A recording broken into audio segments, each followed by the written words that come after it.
Jesús, tú eres mi Dios, mi sol, mi sombra. Qué día tan especial. Gracias a Dios porque el día de hoy estás aquí.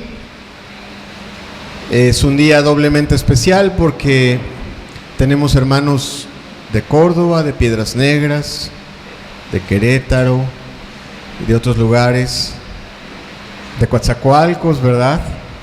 Entonces, gracias a Dios porque están aquí todos, y los que normalmente nos reunimos los domingos, pues qué bendición que estemos todos reunidos y que podamos alabar a Dios, que juntos podamos aprender de su palabra. Entonces, pues es un día especial y Dios quiere hacerlo especial con su palabra. Aprovechando que cantábamos un himno hermoso que tiene algunos siglos, yo quiero presentarle otro himno que tiene más siglos que ese. Está en la Escritura, en 1 de Timoteo 3, versículo 16. Es quizá uno de los himnos más antiguos, aunque hay varios en la Biblia, varios en el Nuevo Testamento. Y yo quiero el día de hoy mostrarle este otro himno. Está en 1 de Timoteo 3, versículo 16, y dice: e indiscutiblemente grande es el misterio de la piedad. Dios fue manifestado en la carne, justificado en espíritu, visto de los ángeles, predicado a los gentiles, creído en el mundo, recibido arriba en gloria. Ese es un himno precioso que se cantaba desde la segunda generación, desde la primera generación de cristianos y la segunda generación de cristianos aprendió el Evangelio entonando ese himno, retomando tomando las verdades de ese himno. Y eso nos hace preguntarnos, ¿para qué nos sirve la alabanza? Cada domingo se canta alabanza, cada domingo en todas las iglesias se canta alabanza, pero pocas personas se preguntan realmente para qué sirve la alabanza. La alabanza ha perdido el significado que tenía en los primeros siglos. La alabanza del día de hoy está llena de canciones superficiales, sensuales, románticas, a gusto carnal de muchas personas. Hoy usted escucha reggaetón, escucha salsa, escucha mariachi, escucha mucha clase de ritmos y de letras sensuales, románticas, de todo tienen, menos del Evangelio. En los primeros tiempos, cuando nació la iglesia, la alabanza no era para eso. La alabanza transmitía el Evangelio. La alabanza ayudaba a los cristianos, muchos de ellos que no sabían leer, a memorizar las verdades del Evangelio. Fíjese lo que dice Colosenses 3:10. Dice: la palabra de Cristo mora en abundancia en vosotros, enseñándoos y exhortándoos unos a otros en toda sabiduría, cantando con gracia en vuestros corazones al Señor, con salmos e himnos y cánticos espirituales. Para eso era la alabanza en los primeros días. La alabanza era para fortalecer la espiritualidad de las personas, para recordar la doctrina, para recordar el carácter de Dios, para recordar la voluntad de Dios, para recordar los hechos de salvación de Dios. Y quiero decirle algo: la alabanza en cada época revela el carácter de la iglesia. Fíjese, la primera iglesia, si usted ha leído el libro de los Hechos, se atrevía a hacer muchas cosas. La primera iglesia, los primeros creyentes se atrevían a cambiar, se atrevían a creerle a Dios y transformar sus hogares, sus familias, se atrevían a predicarle el Evangelio a una sociedad hostil, se atrevían a hacer muchas cosas. Eso tiene que ver con la doctrina en la que creían, lo que cantaban, lo que hablaban, lo tenían tan arraigado en sus corazones que se atrevían a hacer grandes cosas para Dios. En los tiempos en los que estamos, en donde la alabanza ha perdido significado, en donde todo es: ay Señor, cuánto me amas, soy el pájaro herido que está tirado en el suelo. Estamos en los tiempos en donde la iglesia está tibia, en donde una iglesia tiene un carácter afeminado, que no hace compromisos, que no cambia, que no se transforma, que no se atreve a predicarle ni por equivocación al vecino que tiene más cercano al lado. Eso es así. Estamos en los tiempos en donde la iglesia solo piensa en sí misma. Solo piensa en sí misma. Dios quiere definitivamente transformarnos por medio del Evangelio. La Biblia dice que Dios nos transforma por medio de un cambio en nuestra forma de pensar, por medio de la renovación, ¿de qué? De nuestro entendimiento. Así es. La Biblia nos enseña que no nos conformemos a este siglo ni a este mundo. La iglesia de estos tiempos es una iglesia acomodada, afeminada, ensimismada, y no necesariamente es la iglesia que refleja el carácter de Dios.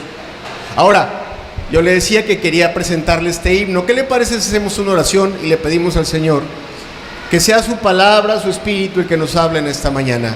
Padre, gracias, porque es un privilegio cantarte, es un privilegio abrir tu palabra, es un privilegio entenderla, tener la presencia de tu Espíritu en medio de nosotros, estar reunidos como hermanos. Háblanos, Señor, háblanos tú desde los cielos, habla profundamente hasta lo más adentro de nuestro ser, Señor, con tu palabra, con tu Espíritu, para que esta iglesia sea transformada en la iglesia que tú deseas que sea. En el nombre de Jesús. Amén. Vamos a ver rápidamente todo el pasaje en contexto. Primera de Timoteo, capítulo 3, versículo número 14 al 16.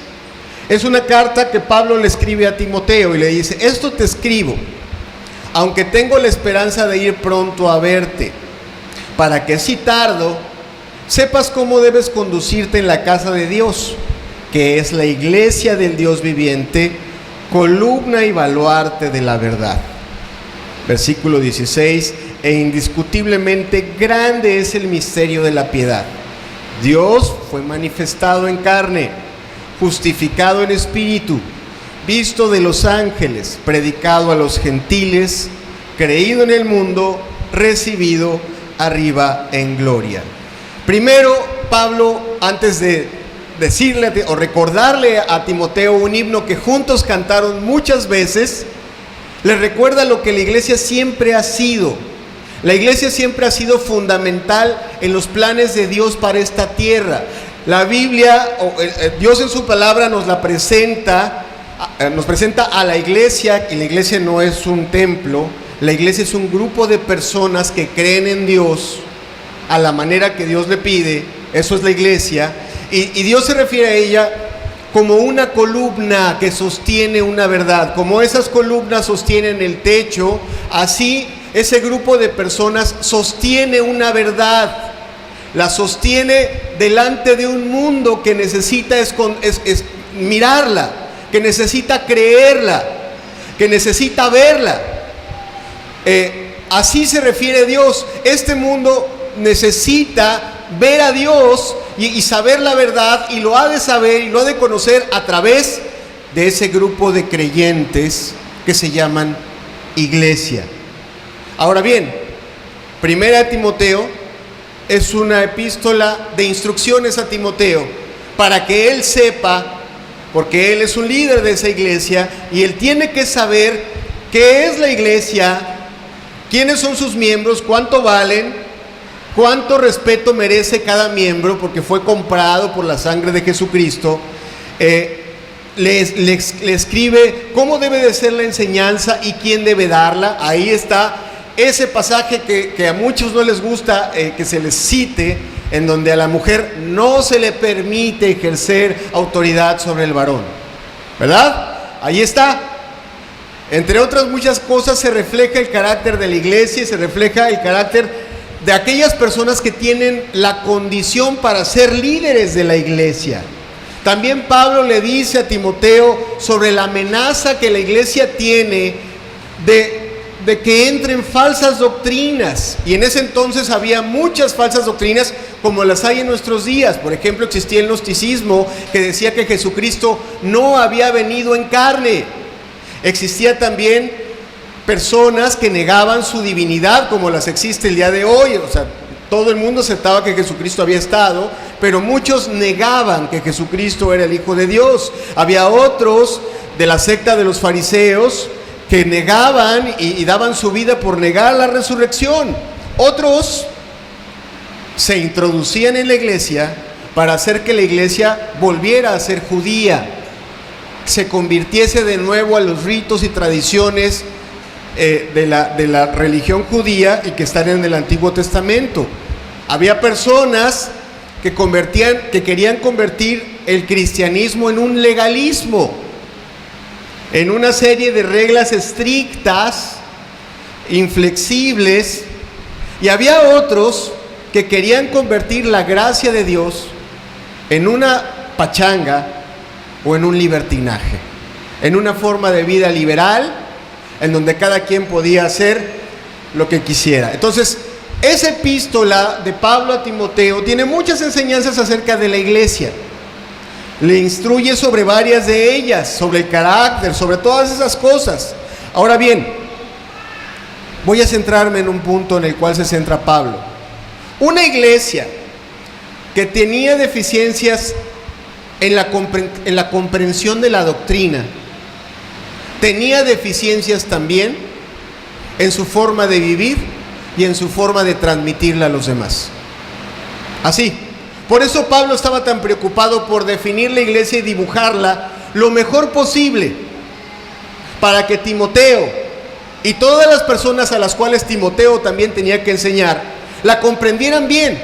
Porque te repito, una iglesia que no comprende bien la doctrina divina es una iglesia que es incapaz de vivir como Dios quiere que viva, y por lo tanto también es incapaz de transmitir el mensaje que Dios le dio a la iglesia a transmitirla. ¿Has visto muchos cristianos que se dicen cristianos y que no viven como cristianos? Ahí tienes personas que no comprenden la verdad divina. ¿Has visto muchos cristianos que se dicen cristianos pero no se atreven a comunicar el evangelio? Ahí tienes un grupo de personas que tampoco entienden en su corazón el mensaje real del evangelio. Incapaces, estériles. ¿Te acuerdas de esa higuera estéril que está referida en los evangelios? Bueno, así muchos cristianos son hoy en día, y no solo en este tiempo, sino a lo largo de la historia, ha habido creyentes que no comprenden la doctrina. El creyente, según la Escritura, debería de ser minucioso en revisar la doctrina en la que cree. Para eso existían los himnos, para eso existían la enseñanza apostólica, para eso existían esas verdades. El creyente tenía que revisar lo que creía. Ahora bien, también la Biblia nos dice que el creyente debe de revisar si vive lo que cree. No solo tiene que revisar si su pastor predica la doctrina bíblica, por supuesto que tiene que revisarla, es su deber. Usted está aquí escuchando la palabra, me da mucho gusto, gracias a Dios por su vida. Usted tiene un deber.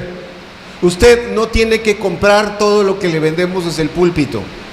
Es su deber revisar que lo que se le predica desde el púlpito sea así, sea como la palabra de Dios lo enseña. Es su deber, porque en eso le va la vida eterna. Ahora, la Biblia también dice que el creyente debe de revisarse a sí mismo a ver si está en la fe. Y como yo te decía, lo que tú vives es el reflejo de la doctrina que crees. Si el Dios que tú concibes es santo, tú vas a vivir en santidad y te vas a apartar del pecado y vas a vivir para Él. Si el Dios que tú concibes en tu mente es poderoso y eso está en tu corazón, tu vida va a reflejar su poder. Vas a vivir en victoria, te vas a atrever a hacer cosas. Si el Dios que tú concibes en tu corazón, en tu mente, en tu corazón es sabio, tu vida va a reflejar esa sabiduría en la forma en la que tomas decisiones, en la forma en la que escoges las cosas que haces. Si tu Dios, el Dios en el que tú crees es bueno, Tu vida estará llena de bondad. Abrirás tu mano para ayudar al pobre, al necesitado, porque tu vida será un reflejo de la doctrina que está en tu corazón. ¿Sí me comprendes hasta aquí? ¿Cuántos dicen amén? Ahora, por el contrario, si tú concibes en tu mente a un Dios que es indiferente a tu conducta, o a un Dios que es permisivo, o estás infectado, lo digo con mucho amor y respeto, por esa gracia libertina que se predica hoy en día, pues probablemente tu vida sea una serie de permisos. Te puedes enojar, puedes mentir, puedes pecar y puedes hacer lo que tú quieras, que al cabo la gracia te cubre, ¿no? Si el Dios que tú concibes es un sargento que está todos los días checando una lista de requisitos, entonces tú eres igual. Lo digo con amor. Eres un sargento con tus hijos, eres un sargento con tu esposa, eres un sargento con tu esposo, eres un sargento con los hermanos de la iglesia. Nada más estás checando a ver en qué hicieron bien y qué hicieron mal para calificar su conducta. Eres el Dios que concibes. Si eres una persona que no has concebido en tu corazón la compasión del Señor, eres una persona también que eres incapaz de reflejar compasión a los demás. Si no conoces su verdad, si la ignoras porque no la lees por pereza, o si la lees pero no le pones atención, probablemente te conduzcas en este mundo con torpeza. Esto es, asistes a una iglesia, pero las decisiones que tomas en tu vida no son como la gente que conoce la palabra de Dios, sino son como la del mundo. Haces lo que la gente del mundo toma decisiones con torpeza. Entonces, somos, y lo estoy diciendo con amor y con respeto, somos la doctrina que creemos. Ese es el punto. Tú y yo somos lo que creemos. La palabra de Dios dice, como es el hombre en su corazón, tal es él. ¿Verdad? Bien, ahora regreso al himno. Por eso era importante cantar no canciones melosas, no reggaetones que te hagan mover la cadera, no mariachis que te hagan sentir superhombre o que te hagan sentir el gallito de la colonia. No, era importante cantar la verdad de Dios tal y como está plasmada en la Escritura. ¿Sí? Entonces vamos a revisar el himno. Revisemos el himno. Pablo en esta carta llena de doctrinas respecto de la iglesia incorpora el himno y lo hace de una manera, se expresa de ese himno de una forma como si estuvieran recordando algo sumamente glorioso, sumamente importante. ¿Has visto quizá alguna película donde los Marines o los soldados americanos cantan con orgullo aquello en lo que creen? Van corriendo, van entrenando y van cantando que están dispuestos a morirse en la batalla, en la guerra, y van diciendo, algunas de esas canciones son muy tontas, pero otras hablan de lo que están dispuestos a hacer. Y Pablo en su carta a Timoteo le recuerda que han cantado juntos grandes verdades, que lo que ellos dos enseñan y están dedicados de tiempo completo a vivir y a enseñar es enorme, es grandioso. Así lo pone, versículo 16, primera de Timoteo 3:16, dice, e indiscutiblemente grande es el misterio de la piedad. Así empieza la presentación de este himno, con dos palabras clave. La palabra clave mysterium o mysterion, que es una palabra griega, que habla de un secreto, algo escondido. Pero misterio no es como lo concebimos ahora, como en las películas de misterio. No, el misterio, de acuerdo con el griego original, es algo que estaba antes oculto, pero que ahora ha sido revelado, escondido por mucho tiempo, como algo, imagínate una pintura que va a ser presentada dentro de 6 meses. Ya nos anunciaron que el artista fulanito de tal creó una gran obra, pero nadie la ha visto y nadie la puede ver hasta ese día.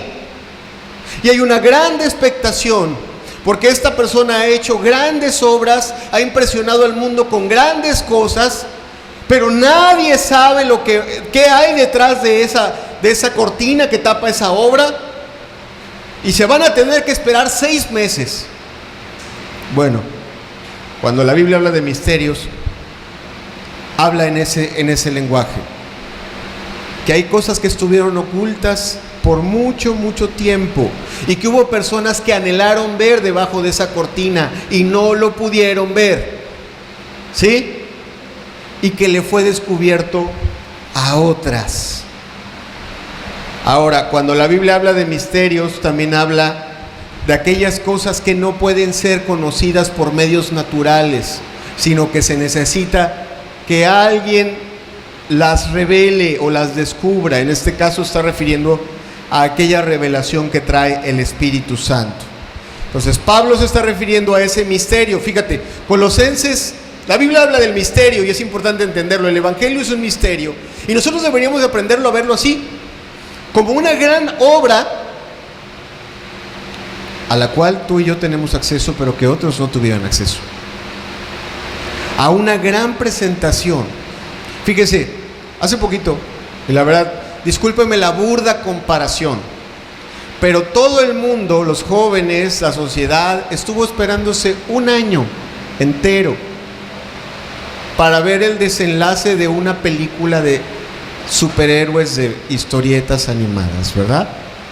¿Y qué va a pasar? Discúlpeme la comparación burda, porque el Evangelio estaba muy por encima de eso, pero la gente estuvo un año esperando y cavilando en sus corazones cuál sería el desenlace de esa historia y qué pasaría en esa historia final, en esa película final, qué es lo que pasaría, y construían historias y trataban de obtener información, porque para ellos era algo muy importante.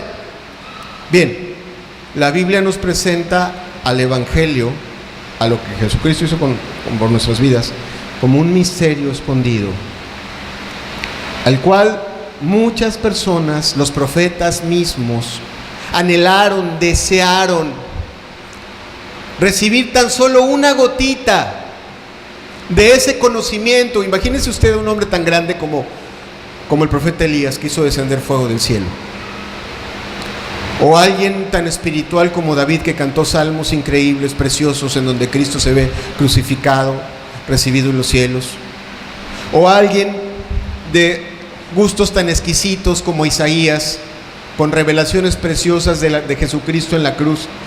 Y la Escritura nos dice que muchos de esos grandes hombres de Dios quisieron ver detrás de la cortina para saber lo que estaba escondido y no lo pudieron ver.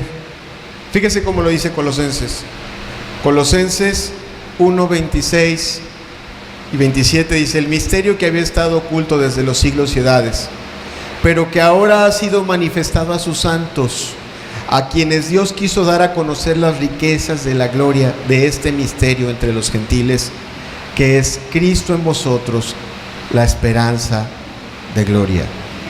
Estaba escondido ese grandísimo misterio. La otra palabra en la presentación de Pablo es grande. Grande es el misterio. Esa palabra grande quiere decir, es una palabra griega que se dice megas. Megas no es grande.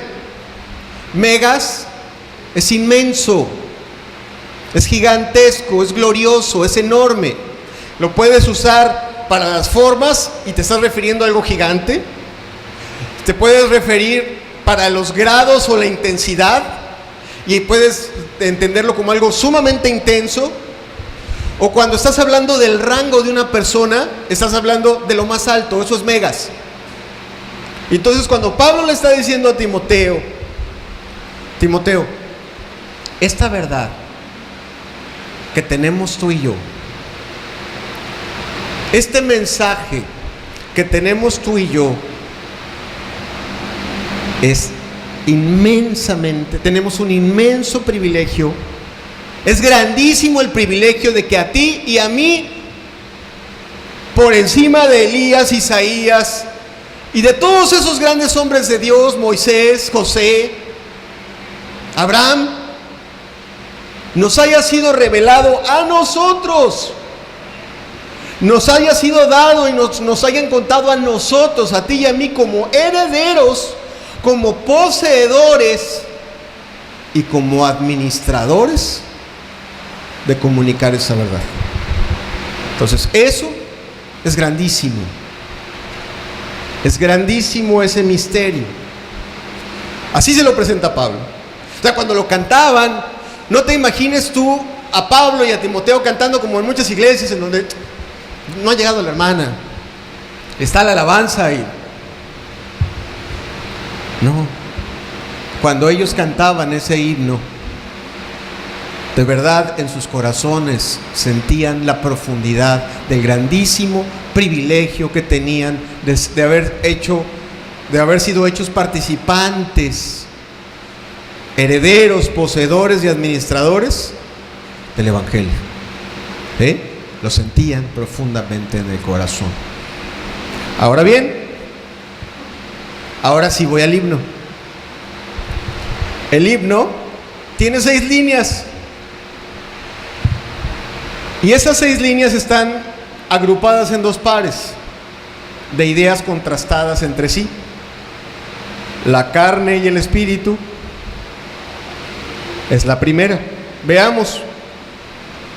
1 de Timoteo 3, versículo 16. E indiscutiblemente grande es el misterio de la piedad. Dios fue manifestado en carne, justificado en espíritu. 2, Dios, regresamos un momentito, lo vamos a ir viendo por partes. Dios fue manifestado en carne, justificado en espíritu. El primer contraste que hace es la carne y el espíritu. La primera idea de este himno es que Dios se hizo carne. El Hijo de Dios se hizo carne, el Hijo de Dios se hizo hombre. Es la primera idea que cantaban, es la primera idea que recordaban los evangelistas que escribieron pues la Biblia, los que narraron a los demás el Evangelio, los que inspiraron, los que dieron las palabras que inspiraron ese himno, enseñaron de 1000 maneras que el Dios, que es Espíritu, se hizo carne. Fíjate, recordemos lo que dice Juan 1, versículo 14, si eres tan amable, por favor. Juan 1:14, Juan es uno de los evangelistas, nos dice: y aquel verbo fue hecho carne y habitó entre nosotros, y vimos su gloria, gloria como del unigénito del Padre, lleno de gracia y de verdad. Pues lo primero que se cantaba en ese himno es que, siendo Dios Espíritu, se hizo igual a los seres humanos. Tomó una forma idéntica de hombre y se hizo así, usa el término, se hizo carne, porque tomó un cuerpo como nosotros. Lo que pensaban al cantar es que Él habitó, vivió entre nosotros, sufrió las mismas cosas que tú y que yo, y caminó por el mismo camino, pero dice Juan que vimos su grandeza, vimos su gloria, que a pesar de tener un cuerpo de hombre, se pudo apreciar claramente la grandeza de un Dios en un cuerpo. ¿En dónde se pudo ver esa grandeza? Se pudo ver en sus milagros, se pudo ver en su poder, se le vio caminar sobre las aguas, se le vio sanar enfermos, paralíticos, cojos. Se le escucharon palabras que ningún otro hombre jamás habló ni ha hablado en cuanto a sabiduría. Juan se refería a eso. Lo que vimos nunca se había visto. No vimos a un grande, vimos lo más grande en una persona. Ahora bien, también lo vimos como un hombre, apreciamos su humanidad, lo vimos llorar, lo vimos pasar por nuestras tentaciones. Se le ve, ¿verdad?, tentado en el desierto. Le vimos soportar rechazos. Le vimos el amor que tuvo por nosotros al soportar el castigo de un criminal, siendo atormentado, tomando nuestro lugar en una cruz. Entendimos que tiene compasión por nosotros, porque lo último que pronunciaron sus labios fue: Padre, perdónalos, porque no saben lo que hacen. Aprendimos de él que como hijo y como hombre fue una persona dependiente, siempre dependió de su padre hasta el último momento, y sus últimas palabras: Padre, en tus manos encomiendo mi espíritu. Bien, entre eso se cantaba, Dios se hizo carne. Ahora, eso se cantaba con fuerza en tiempos en donde Jesucristo tenía muchos opositores y detractores. Como yo te decía, algunos decían que no se había manifestado en carne, otros decían que no, que era un falso profeta, otros decían que no se había levantado de entre los muertos. Y ahí es importante la segunda expresión de este himno: Jesucristo fue justificado en espíritu. ¿Qué quiere decir esa frase? Quiere decir que su posición fue vindicada o ratificada por Dios. Mire, cuando aquí le viene a visitar a una persona de Hacienda, ¿no? Le tocan su puerta y usted tiene dudas, no sabe si es un extorsionador. La Secretaría de Hacienda le dice: ¿usted cree que lo vienen a extorsionar? Llame a este teléfono, verifique que son. Tú llamas y te dice: no, pues sí son. ¿Qué hacen? Ratificar la posición de la persona que te fue a molestar o que te fue a tocar tu puerta. ¿Estás de acuerdo conmigo? Sí, bien.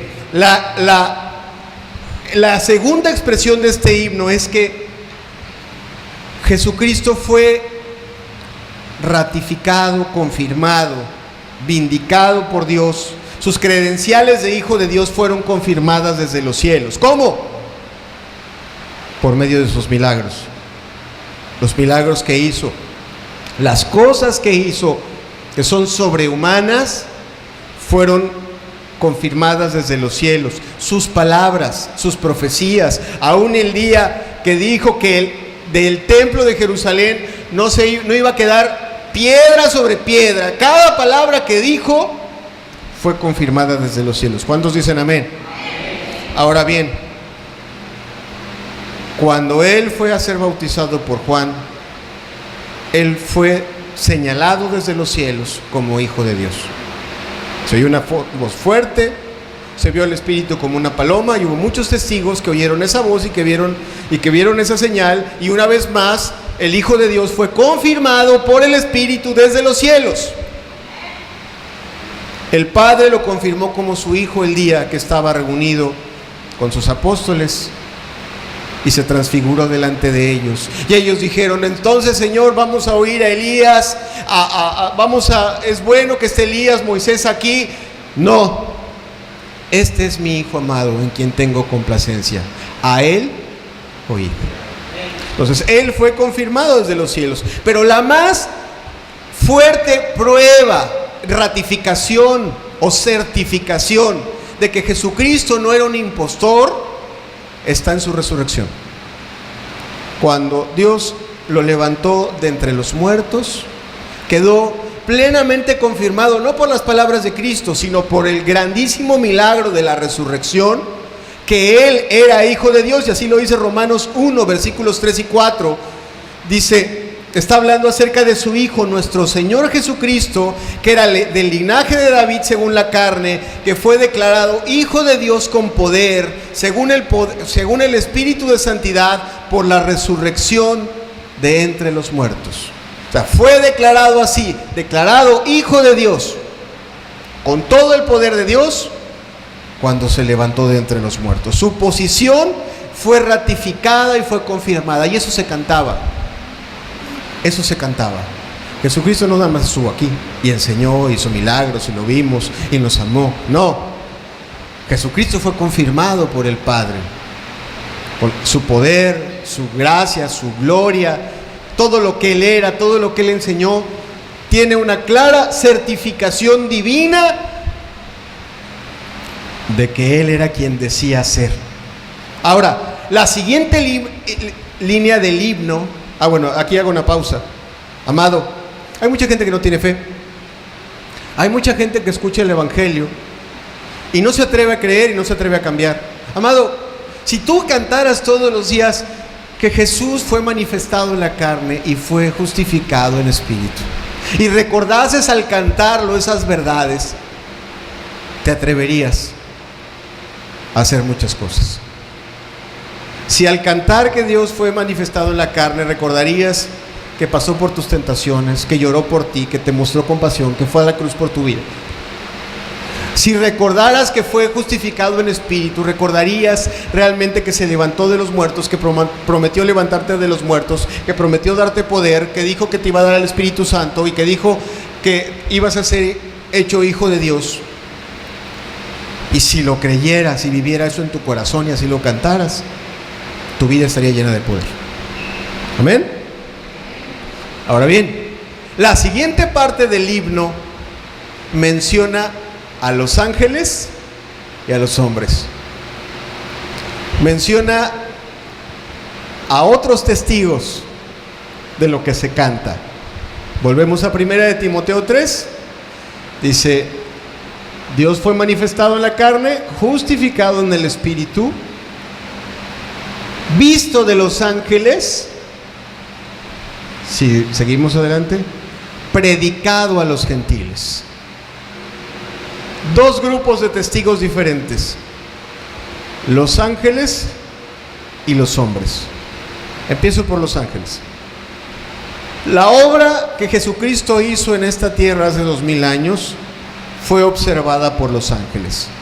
Los ángeles son criaturas ampliamente mencionadas en la Biblia. Están alrededor de Dios, le sirven, reflejan su gloria, reflejan su santidad, reflejan su poder. Cada imagen que nos muestra la escritura del Antiguo Testamento está siempre matizada con ángeles que reconocen, que extienden sus alas, que inclinan sus rostros y que reconocen la santidad de Dios. Los ángeles están presentes en cada evento sobrenatural del Antiguo Testamento y también en el Nuevo. Ahora bien, al referirse a la obra de Jesucristo y al Evangelio que nos ocupa, esos ángeles, se nos dice que esos ángeles son testigos. Se nos dice que a esos ángeles, que por cierto, como criaturas, si tú y yo nos comparásemos con un ángel, pues realmente nos sentiríamos muy poquita cosa. Así, porque son descritos como criaturas hermosas, poderosas, sabias, santas. Ellos tienen alas, ¿verdad? Y así nada más por belleza, dignidad y potencia, son muy superiores a nosotros como criaturas. Nosotros somos débiles, somos torpes, nuestras nociones de santidad son muy escasas. Bien, sin embargo, en este himno se esconde una verdad preciosa respecto de los ángeles. Los ángeles son meramente espectadores de lo que Jesucristo hizo por ti y por mí. Se les permitió observar y se les permitió participar un poquito nada más. Sí. Mire, a diferencia de lo que usted puede ver cuando en el Antiguo Testamento Eliseo, el gran profeta, es amenazado por una cuadrilla de soldados, la Biblia nos muestra que a los ángeles se les deja participar y obrar a favor de Eliseo. Le abren los ojos al criado y Eliseo y el criado ve las cuadrillas de ángeles que estaban a su alrededor, y cuando uno de esos soldados se atreve a intentar ponerle una mano encima a Eliseo, toda esa cuadrilla es consumida por fuego. ¿Cuántos conocen esa historia? Digan amén. En el Antiguo Testamento a los ángeles se les permitió intervenir, pero en la historia del Señor Jesucristo solo se les permitió contemplar para testificar. Así es, se les permitió participar en ciertos eventos, pero nada más. Se les permitió participar en el anuncio a sus padres sobre la venida. Cuando José, cuando María recibieron el anuncio, fue por ángeles. Cuando Jesucristo nació y vino a esta tierra, los que cantaron y los que le anunciaron primero al mundo que el Hijo de Dios estaba en esta tierra, ¿quiénes fueron? ángeles que cantaron gloria a Dios en las alturas y en la tierra paz y buena voluntad para con los hombres. La cantaron los ángeles. Los ángeles le estaban diciendo a los hombres: allá en el cielo hay buena voluntad para ustedes. Pero estaban solamente como testigo. Ahora bien, pudieron servir un poco cuando el Señor venció al diablo en el desierto, en el momento de la tentación. Recordará usted que el Señor fue llevado al desierto, ayunó y fue tentado de la manera más fuerte y dura que un ser humano podría soportar, y venció. Bueno, el Señor no fue ayudado durante la tentación. Venció con la gracia divina, pero la Escritura da testimonio que cuando Él venció, después de su victoria, venían los ángeles y le servían. Y hasta ahí. Hasta ahí pudieron ayudar. Porque no se les permitió intervenir cuando a su Señor, a su Rey, a lo más grande del cielo, se le trató como un criminal y fue golpeado.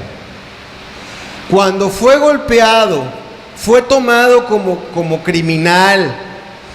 Cuando fue abofeteado y cuando fue crucificado, no pudieron meter las manos. Inclusive cuando Pedro sacó la espada y cortó una oreja, el Señor Jesucristo le dijo: si yo quisiera, en este momento descenderían ángeles y pelearían mi batalla, pero no les es permitido.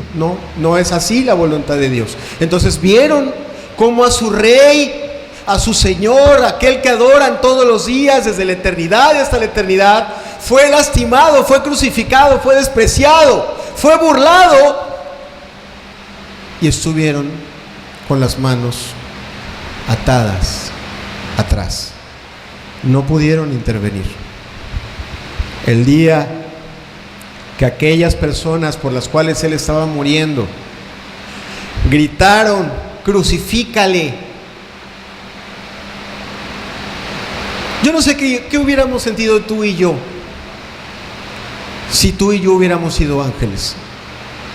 Mira, a lo mejor tú puedes sentir un poco cuando alguien de tu familia está siendo insultado, cuando a alguien le falta el respeto a tus hijos o a algún miembro de tu familia, tu esposa, tu madre, y pasa algo, te hierve la sangre, ¿no?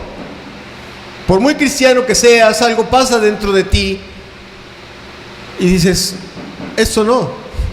¿Qué habrán sentido los ángeles cuando una generación de seres humanos ingratos, en lugar de agradecer lo que estaba haciendo el Señor, gritaron: crucifícale?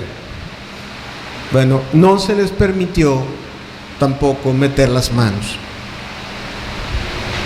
Aparecieron después de la muerte, el día de la resurrección, en el pie y en la cabecera de la tumba, ahí, para decirle a esas mujeres que Jesucristo se había levantado de los muertos. Aparecieron el día que Jesucristo fue levantado de nuevo a los cielos, en el día de la ascensión. Ellos son testigos de lo que Dios se atrevió a hacer por los hombres. Ellos testifican lo que Dios hizo. Ningún hombre puede decir que Dios no le amó. El día del juicio, los primeros que van a decir: te amaron más de lo que crees insensato, son ellos, porque ellos lo vieron todo. Por cierto, todo lo que vieron no fue para ellos, fue para criaturas inferiores a ellos, para ti y para mí. Primera de Pedro 1:12 nos dice, hablando de los profetas, dice: a estos se les reveló que no para sí mismos, sino para nosotros, administraban las cosas que ahora os son anunciadas por los que os han predicado el Evangelio por el Espíritu Santo enviado del cielo. Cosas en las cuales anhelan mirar los ángeles. Ellos lo vieron. No fue para ellos, pero estuvieron ahí. Ahora bien, el himno nos habla de que esta verdad que cantaban Pablo y Timoteo fue proclamada entre los gentiles o los no creyentes, que su obra redentora, que lo que Dios nos dio a ti y a mí en la cruz, fue predicada como el Señor mandó a toda criatura. Pero aquí tenemos un problema.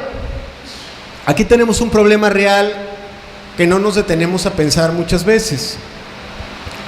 Jesucristo estaba lleno, o rodeado más bien, de seres humanos algo torpes, no muy cultos, con carácter traicionero, y que a la mera hora se llenaron de miedo y lo dejaron morir solo en la cruz. Estas personas medrosas tenían la encomienda de enseñarnos a ti y a mí y a toda la humanidad lo que Jesucristo hizo, pero no tuvieron el valor suficiente para acompañarlo ni siquiera en pie ahí cerca de la cruz. No tuvieron el valor. Ahora, la Escritura dice que fue Jesucristo, que ese mensaje fue anunciado en el mundo. La única forma de explicar la transformación que sufrieron estas personas es que realmente lo hayan visto resucitado.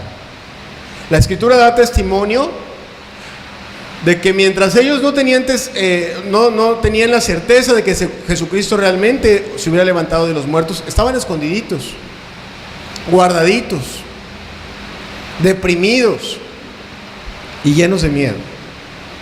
Y no fue hasta que primero Jesús se le apareció a estas mujeres y luego se les apareció a ellos, y a Tomás le dijo: mete tu mano aquí. Hasta ese momento sus vidas cambiaron, y sus vidas cambiaron de una forma radical, de tal manera que la Escritura y la historia dan testimonio de que estos hombres miedosos se atrevieron a hacer cosas que no se habían atrevido a hacer antes. ¿Por qué? Porque lo vieron resucitado. Fíjate el carácter de una persona que vio a Jesucristo resucitado. Fíjate sus oraciones. Hechos 4:29. Dice: y ahora, Señor, mira sus amenazas. Fíjate que estaban siendo amenazados, estaban agazapados ahí. Dice: mira, Señor, sus amenazas, y concede a tus siervos que con todo denuedo hablen tu palabra, mientras extiendes tu mano para que se hagan sanidades y señales y prodigios mediante el nombre de tu santo Hijo Jesús. Cuando hubieron orado, el lugar en que estaban congregados tembló, y todos fueron llenos del Espíritu Santo y hablaban con denuedo la palabra de Dios. Así pasó. Estos hombres se atrevieron a predicar. Vieron a Jesús resucitado y se atrevieron a predicar. Y la historia da testimonio de ellos. Fíjate, la única muerte de un apóstol está registrada en la Biblia, que está registrada en la Biblia, es la de Jacobo. Es la única. La Biblia dice que el rey Herodes lo mató a espada. Probablemente lo decapitó. ¿Y por qué lo mató? Pues por predicar la verdad. Pero si tú te pones a ver qué pasó con ese Mateo que nos predicó el Evangelio, bueno, él murió en Etiopía, en África, predicando el Evangelio, y lo traspasaron con una lanza. Y a Juan, ese que dice que el que no ama a su hermano es homicida y no tiene pelos en la lengua para decirte que si no perdonas, tú tampoco eres digno del perdón de Dios. Esa palabra cala, ¿verdad? ¿Verdad que cala? ¿Cuántos dicen amén? Claro que cala. Era muy tierno, pero no tenía pelos en la lengua para predicar el Evangelio. A él lo metieron a un enorme caldero de aceite hirviendo cuando hubo una persecución en Roma. Y a Santiago, el hermano del Señor, que fue líder de la iglesia en Jerusalén, a él lo aventaron desde el pináculo del templo, a desde 30 metros de altura. Desde ese pináculo del cual el diablo quería que se aventara a Jesús, desde ese pináculo lo aventaron a él por predicar el Evangelio. Por cierto, cuando sobrevivió su caída, porque vieron que sobrevivió, lo mataron a golpes en el suelo. También has oído hablar de Natanael en la Biblia. Él se fue a Turquía y predicó el evangelio, y allá lo martirizaron cuando predicaba en Armenia. Andrés fue crucificado con una cruz invertida en forma de X en Grecia. Tomás murió en la India predicando el evangelio, también traspasado con una lanza. El sustituto de Judas, Matías, fue apedreado y decapitado. Y el apóstol que predicó por todos lados, murió decapitado y torturado en Roma. Ahora bien, ¿por qué estoy diciendo esto? Porque el cántico que están cantando, por cierto, el que lo escribió, ¿verdad?, también murió así. El cántico decía que Jesucristo no solo fue visto por los ángeles, sino que hubo hombres que se atrevieron a darlo todo, porque ese mensaje llegara a todos lados, no solo a los judíos, a los no judíos, a todo el mundo. Y cuando cantaban ese cántico, estaban pensando en esos hombres que no le tuvieron miedo a nada, que los apedrearon, que los corrieron, que pasaron pobrezas, naufragios, que no tuvieron temor porque vieron a Jesucristo resucitado, levantado de entre los muertos. No tuvieron miedo. Y amado, aquí la verdad es que eso a nosotros los cristianos debería de confrontarnos y decimos, bueno, ¿creemos o no creemos en un Jesucristo resucitado? Porque si creemos en un Jesucristo resucitado, deberíamos de atrevernos a anunciar el evangelio con todo valor. Y si no tenemos ese valor, nuestras oraciones deberían de ser: Señor, mira este corazón cobarde y transfórmalo en uno que predique con denuedo tu palabra. Porque si tú te levantaste de entre los muertos, y eso es real, y la Biblia ha llegado hasta el día de hoy, porque sabes que no solo fueron ellos, la Biblia, los que traen su Biblia, levántenla alto, por favor, muy alto, ahí déjenla. Quiero ver todas las Biblias que estén en este lugar en este momento. Todos, por favor, su Biblia arriba. Ok. Ahí déjenla. Lo que tienes en tu mano es la sangre de muchas personas. Lo que tienes en tu mano es la sangre de muchas personas que les costó la vida que en tus manos estuviera esa verdad. Personas que creyeron que Jesucristo se levantó de entre los muertos y que valía la pena dar su vida para que tú la tengas en tus manos. ¿Sí me entiendes lo que te estoy queriendo decir? Ok, pues eso cantaban. Gracias por levantarlo. Eso es lo que cantaban cuando cantaban ese evangelio. No estaban cantando el pájaro herido que se muere en el suelo, ridiculeces sensuales de los tiempos actuales. No, estaban recordando a esos hombres que dieron su vida. Ahora bien, la última línea las últimas dos líneas del himno, y con esto acabo, hacen referencia a la aceptación del mundo y de la gloria. Lo último que entona este canto es que esa obra preciosa que Jesucristo hizo por nuestras vidas fue aceptada. Fue aceptada en la tierra y fue aceptada en los cielos. Así dice 1 Timoteo 3:16 en la última frase. Él fue creído en el mundo y recibido arriba en gloria. La Escritura nos dice que muchos de los que oyeron la palabra después de que Jesucristo se levantó de entre los muertos y que vieron a los apóstoles predicar el evangelio, creyeron, y que sus vidas cambiaron, se transformaron. Estuvieron dispuestos a que los corrieran de la religión, estuvieron dispuestos a que los persiguieran. Acuérdate que los primeros tiempos de la vida cristiana no eran tiempos fáciles de yo voy a la iglesia y si no tengo para el camión ya no voy. No era así. En aquellos tiempos se requería valor para ser cristiano, porque implicaba muchas cosas. Implicaba que en los judíos te rechazaran, implicaba que los romanos te persiguieran, implicaba que tu patrón no le pareciera que fueras cristiano y te quitara el empleo. Y sin embargo la Biblia dice que muchos estuvieron dispuestos al escuchar este mensaje, al saber esta verdad, abrazaron la verdad y dijeron: aún así yo quiero seguir a ese Cristo. Y lo siguieron. Y la Biblia nos da testimonio de que los corrieron de Jerusalén. ¿Y sabes qué? Se fueron a meter a una montaña. No se fueron a meter a una montaña, se fueron a otras ciudades a anunciar la verdad en la que habían creído. Así dice la palabra de Dios. ¿Sí? Así dice la palabra de Dios. Y cuando ellos cantaban que Jesucristo fue creído en el mundo, quizá estaban recordando ya esas primeras persecuciones romanas sobre los cristianos, en donde los cristianos eran llevados al Coliseo y morían devorados y torturados cantando alabanzas. Y cuando cantaban Jesucristo fue creído en el mundo, pensaban en esos hermanos que no tenemos sus nombres, no son los grandes héroes de la fe.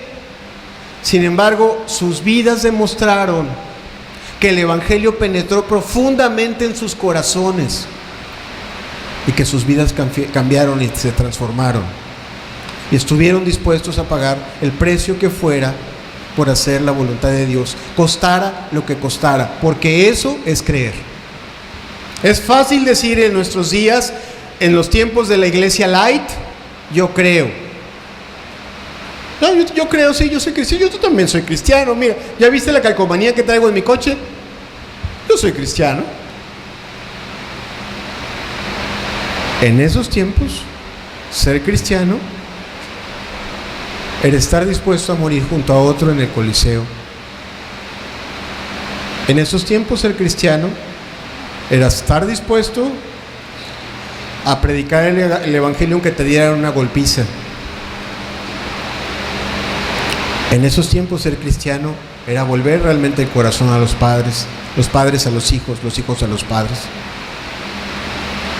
Cuando ellos cantaban así con gozo juntos, yo me imagino una iglesia, una reunión de iglesia pequeña donde estuvieran Pablo y Timoteo cantando el Evangelio, cantando este himno, y estuvieran diciendo: Jesucristo fue creído en el mundo. Ellos estaban pensando en todas esas personas que realmente sus vidas se habían transformado y que estaban dispuestas a darlo todo por Él. Qué glorioso para ellos era. Qué glorioso. Recordaban a los hermanos pobres, que en medio de su pobreza ayudaban a otros más pobres, que no eran avaros. Recordaban a esos ricos que creían y que se volvían pobres por amor a los hermanos. Recordaban a esos que tenían grandes trabajos y que dejaban sus trabajos por servir a otros en otras ciudades. Recordaban a esas mujeres de posición de sociedad y que dejaban todas esas banalidades y se ponían a servir a sus esposos, a sus hijos, y criaban hijos como Timoteo. Porque cuando Pablo cantaba Jesucristo fue creído en el mundo, estoy seguro que tenía en la mente a la madre y a la abuela de Timoteo, que levantaron a un hijo creyente y piadoso. Esas también son heroínas de la fe, porque en lugar de estar metidas en el Facebook 40 horas al día dándole like a todas las bobadas que hay, tenían el corazón bien puesto en sus hijos. Eso es estar convertido. Ahora bien, por último, el himno dice que Jesucristo también fue aceptado en los cielos, fue recibido arriba en gloria. Eso cantaban. Jesucristo no solo hizo todo eso, sino al final fue recibido arriba en gloria. Recordaban ese momento glorioso que está registrado en el libro de los Hechos, en donde Jesucristo fue recibido en los cielos de nuevo. Vamos a leerlo rápidamente. Hechos 1, versículo 6.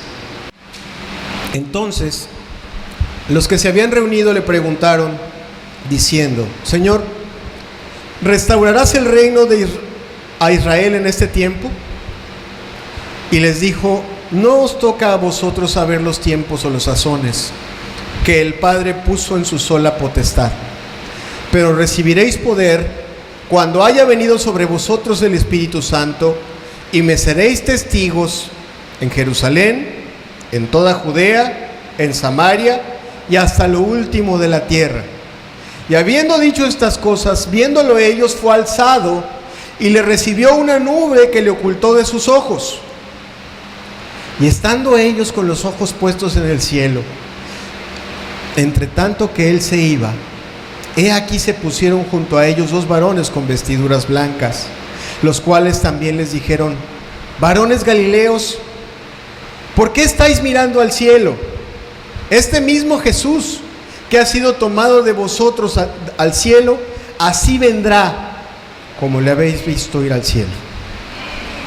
El himno cantaba, y yo estoy seguro que las imágenes, los retratos de esta enseñanza, de esta verdad, estaban presentes cuando lo cantaban. Jesucristo fue recibido en el cielo como rey, y como dice el Salmo, cuando fue recibido como rey, llevó cautiva la cautividad. Para todos aquellos que dicen que no pueden vencer el pecado, la Biblia nos grita que Jesucristo subió al cielo y llevó cautiva la cautividad. ¿Y qué quiere decir? Que los grilletes que aprisionan tu vida, que aprisionan tus pasiones, esas que dices que no puedes dejar, ese carácter que según tú no puedes cambiar porque no has mirado que Jesucristo tiene las llaves, y donde Él abre, nadie cierra, y donde Él cierra, nadie abre. Toda potestad, todo poder le ha sido dado en el cielo y en la tierra. Y cuando fue recibido, fue declarada o confirmada la aceptación de Dios a todo lo que hizo. Y dice la Escritura también que dio dones a los hombres, y que vive para siempre, y que vive para interceder por ellos, y que está sentado a la diestra del Padre, y que ahora es rey, y que vive para ayudar a todo aquel que a Él se acerca. ¿Cuántos dicen amén? Entonces, ¿por qué no podemos creer? Entonces, ¿por qué no levantarnos de entre los muertos y vivir vidas como las que Él nos está llamando a vivir? Vidas santas, vidas sin pecado, vidas con libertad, vidas que se acerquen, que lo adoren, que lo proclamen, que lo sirvan, vidas que amen, que compartan, que den, que ayuden, no vidas ensimismadas. No vidas que estén pensando en el pobrecito de mí, pobrecito de mí, pobrecito de mí. Sí, Él lo vio, pobrecito de ti. Por eso murió en la cruz y se levantó de entre los muertos, para que se quitara ese pobrecito de ti, para darte vida eterna, para darte libertad. ¿Cuántos dicen amén? Si lo crees, ¿por qué no te levantas? ¿Por qué no te levantas en tu vida? ¿Por qué no dejas que te transforme? ¿Por qué no permites que esa verdad penetre en tu corazón? ¿Por qué no cantas este himno 1000 veces hasta que penetre en todo tu ser? Y las cadenas del pecado se rompan, y la timidez y el miedo, la cobardía se vayan, y en tu vida se pueda reflejar Jesucristo. Y eso que tienes miedo de que te dejen, que te abandonen, de que te corran, se te olvide, y lleno del Espíritu hagas lo que tienes que hacer, que sabes, siempre has sabido que tienes que hacer, y que no lo hagas por emoción, que lo hagas por convicción, que lo hagas con gozo, que lo hagas con poder, que lo hagas porque viene desde adentro, porque está bien creído aquí y acá, en la mente y en el corazón. Que te atrevas a ser una mejor madre, una madre que está con su corazón bien puesto en tus hijos. Que te atrevas a apagar este aparato y dejarlo una semana sin usar. Que te atrevas a cerrar tu cuenta, tus redes sociales, tu Facebook, y pongas atención a tus hijos. Que te atrevas a dejar las cosas que te distraen para buscar a Dios, y que te vuelvas de todo corazón a Él, lo que sea, si realmente lo crees. ¿Cuántos quieren seguir al Señor? ¿Lo quieres seguir así? ¿Así te costase la vida? ¿Cuántos quieren seguir al Señor? ¿Así te costase la vida? Te lo vuelvo a preguntar. Piénsalo otra vez. ¿Quieres seguir al Señor así te costase la vida? Porque esa es la clase de cristianismo que enseña el Evangelio. Porque hoy, no hace 2000 años, hoy, en países islámicos, a cristianos les cuesta la vida ser cristianos. Y son tus hermanos. ¿Sí me escuchas lo que te digo? Son tus hermanos y a ellos sí les está costando la vida. Entonces yo te pregunto, ¿tú quieres seguir a Cristo aunque te cueste la vida? Tú me dices amén. Bueno, ¿qué cosas en tu vida han de cambiar para que se refleje? A ti no te van a matar el día de hoy, no por eso. Tú tienes la libertad de predicar el Evangelio allá afuera. Tú tienes la libertad de enseñarle a tus hijos el Evangelio. A pesar de que los grupos homosexuales y las nuevas corrientes te critiquen por formar en ellos valores, tú el día de hoy tienes el poder y la libertad de enseñarle a tu casa las verdades del Evangelio. ¿Y con cuánta determinación lo vas a hacer? ¿Te va a costar las críticas de tu familia? Nada más. ¿Algún otro exagerado te va a decir que eres un intolerante? Seguramente sí. Pero ¿hasta dónde? ¿Hasta dónde penetra el Evangelio en tu corazón? Pablo cantaba con Timoteo: Timoteo, no te avergüences de ser cristiano. Timoteo, sufre penalidades como buen soldado de Jesucristo. ¿O no dice eso la palabra de Dios? ¿No dice eso la epístola? ¿Y sabes por qué lo dice? Porque cantaban juntos: grande es el misterio de la piedad. Es grandísimo el privilegio que tenemos tú y yo, Timoteo. Por eso sufre, por eso padece, por eso lucha, por eso pelea. Por eso mantente constante, por eso ten cuidado de ti mismo, por eso cuida tus palabras, cuida que no se meta en tu cabeza falsas doctrinas, no te dejes mover por la sensualidad, no te dejes mover por las falsas ideas, no te dejes arrastrar por los falsos ejemplos, Timoteo. Pelea como un soldado, Timoteo, es lo que le decía, porque grande es el misterio de la piedad. Es grande el misterio de la piedad. Para mí es grande el misterio de la piedad. Vale la pena cambiar en la vida lo que haya que cambiar, pagar el precio que haya que pagar, porque la voluntad de Dios y porque su mensaje se anuncie y se cumpla.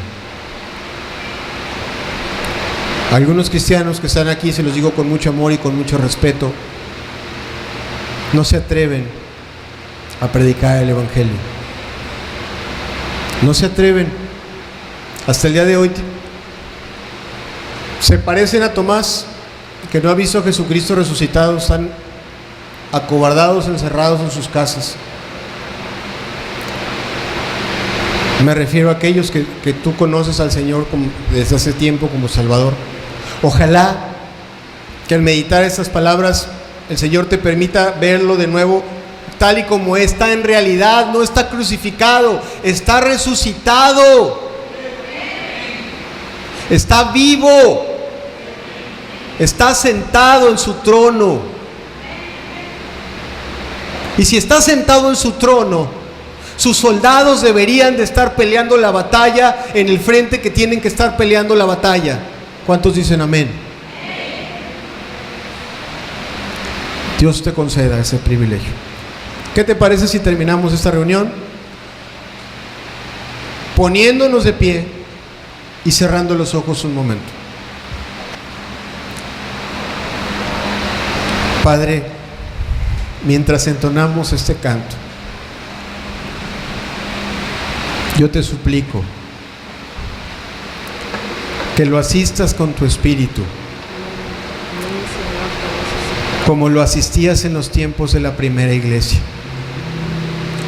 En los tiempos de la primera iglesia, mientras se entonaban himnos y salmos, tú apartabas pastores y obreros para la obra, Señor.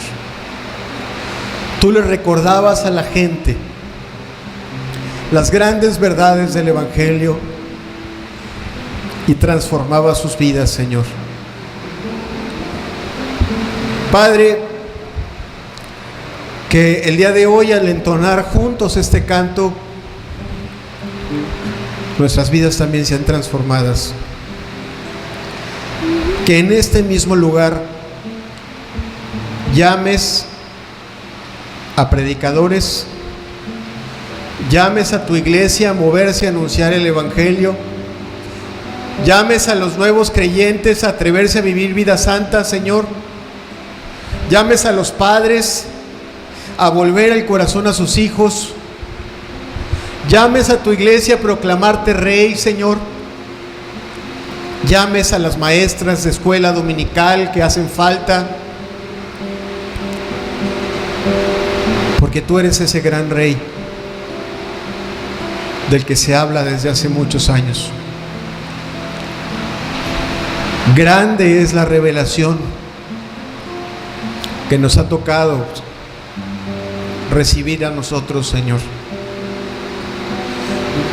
No dejes esta revelación sin el respaldo y la promesa de tu Espíritu, Señor. Así el cántico decía que Jesucristo fue justificado en espíritu, Señor. Tu palabra nos dice que cuando viniera tu Espíritu, Él convencería al mundo de pecado, de justicia y de juicio. Que hoy nuestras vidas queden plenamente convencidas por el testimonio desde los cielos de tu realidad, Señor. Llena este lugar de tu presencia, llena nuestros corazones de tu Espíritu, Señor.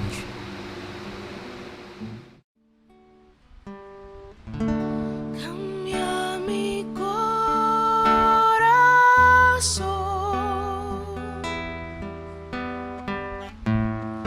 hazlo fiel.